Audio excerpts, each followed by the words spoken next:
On a souvent tendance à croire que la richesse, c'est une question de chiffres sur un compte en banque. Mais et si la véritable clé se trouvait ailleurs? Si le succès qu'on voit à l'extérieur était d'abord et avant tout une victoire intérieure? C'est cette idée, à la fois simple et puissante, qu'on va explorer aujourd'hui. Comment la maîtrise de son propre esprit peut absolument tout changer. Allez, on y va. Voilà une phrase qui, franchement, remet les choses en perspective. Ça veut dire qu'avant même de parler stratégie et investissement ou quoi que ce soit d'autre, tout se joue là-haut, dans nos pensées. C'est une bataille mentale, bien avant d'être une bataille financière. L'idée de fond, c'est que des pensées claires, des pensées disciplinées, eh bien, elles sculptent des habitudes solides. Et ce sont ces habitudes-là qui, petit à petit, construisent une vie de succès. Bon, d'accord, mais concrètement, comment on fait? La toute première étape, c'est de changer radicalement sa perception de son propre esprit. Il faut arrêter de le voir comme un espace passif. Non, c'est bien plus que ça, c'est une terre incroyablement fertile. Imaginez l'esprit comme un jardin. Il est complètement neutre, c'est-à-dire qu'il ne fait aucune différence entre les bonnes graines et les mauvaises. Si on y sème constamment le doute, la peur, la négativité, ce sont ces mauvaises herbes qui vont pousser et qui vont tout étoffer. Mais, à l'inverse, si on cultive délibérément la confiance, la discipline, la vision, alors là, la récolte sera forcément abondante. Le jardin fait pousser ce qu'on y plante, et il n'y a pas d'exception. Et regardez bien cette réaction en chaîne. Ce n'est pas de la magie, non. C'est un processus purement logique. Ce qui entre dans l'esprit va façonner les pensées. Ces pensées, à leur tour, génèrent des émotions.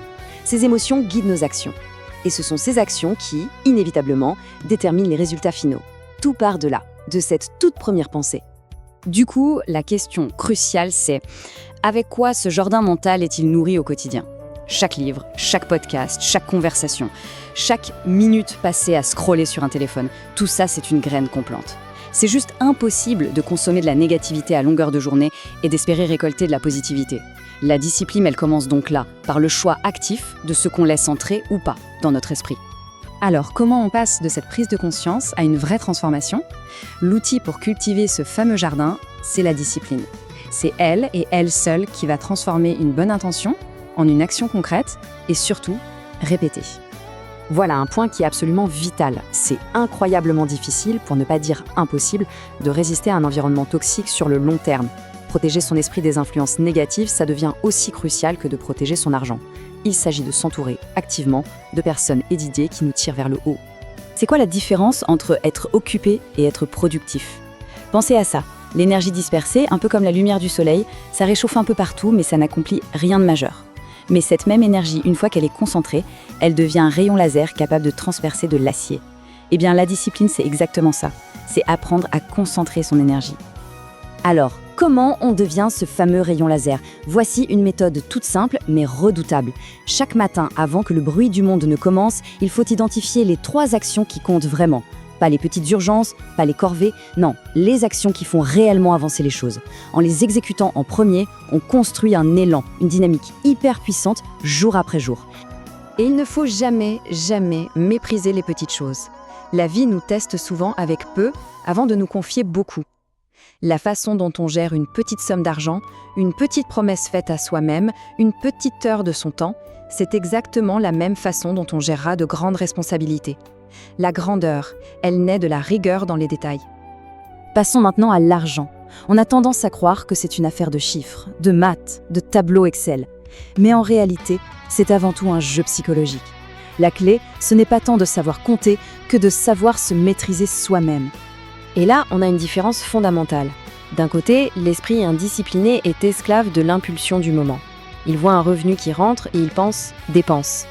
De l'autre côté, l'esprit discipliné, lui, pense investissement. Attention, ça ne veut pas dire qu'il se prive de tout, non. Il reporte simplement le luxe jusqu'à ce que ses actifs, et non plus son travail, puissent le financer. Et ça, c'est la voie royale vers la vraie liberté financière. Comment on met ça en pratique? Une stratégie concrète et vraiment puissante, c'est à chaque augmentation de revenus, de résister à l'envie d'augmenter tout de suite son train de vie. Imaginez un peu, diriger, disons, 70% de ce nouveau revenu directement vers des actifs. Les choses qui prennent de la valeur, qui rapportent de l'argent. C'est le secret pour que l'argent se mette enfin à travailler pour nous, et pas l'inverse. Vous savez, le revenu, c'est bon pour l'ego. Mais la richesse, c'est ça qui amène la liberté. Beaucoup de gens gagnent très bien leur vie, mais ne possèdent rien. Le vrai score, le seul chiffre qui compte vraiment, c'est la valeur nette. c'est-à-dire la différence entre ce que l'on possède et ce que l'on doit. C'est ce chiffre-là qui devrait être une obsession. Voici un petit exercice pratique pour quiconque veut reprendre le pouvoir. Pendant 30 jours, il s'agit de devenir un étudiant de soi-même. Notez chaque dépense impulsive et surtout, identifier ce qui la déclenche. Est-ce que c'est le stress, l'ennui? Une fois que le schéma est clair, là, il devient possible de le changer. Parce qu'on ne peut pas gérer ce qu'on ne mesure pas. Au fond, tout se résume à ça, la discipline émotionnelle. C'est cette microseconde de pause qui existe entre une impulsion d'achat et l'action elle-même. Dans ce court silence, on peut se poser la question: est-ce que ce choix sert mes objectifs à long terme ou juste une émotion passagère? Cette simple pause, c'est le rempart qui protège un avenir financier solide. Mais attention, accumuler juste pour accumuler, ça n'a aucun sens. La discipline, elle permet d'aller plus loin, de penser au-delà de sa propre existence. La vraie richesse, au final, c'est celle qui dure, celle qui a un impact. Et ça, c'est peut-être la question la plus importante de toutes. L'argent qui aura été accumulé, est-ce qu'il racontera une histoire de consommation, de plaisir personnel, ou est-ce qu'il racontera une histoire de contribution? C'est la discipline qui permet de choisir cette deuxième option. C'est elle qui transforme l'argent d'un simple outil de confort en un puissant outil d'impact. Cet héritage, il peut prendre plein de formes, bien au-delà des simples chiffres sur un compte. Il s'agit de bâtir des ponts pour que les générations futures puissent traverser plus facilement. Il s'agit de planter des arbres tout en sachant qu'on ne profitera jamais de leur ombre. C'est, en somme, donner à sa richesse un but qui nous dépasse et qui nous survit. Et nous voilà revenus au point de départ. La discipline, ce n'est pas une punition, c'est l'architecte du futur. C'est l'outil qui transforme une simple intention en une réalité bien tangible. C'est ce qui métamorphose un revenu en une véritable richesse. Et finalement, c'est ce qui élève la richesse au rang d'héritage. La bataille, elle se gagne d'abord à l'intérieur.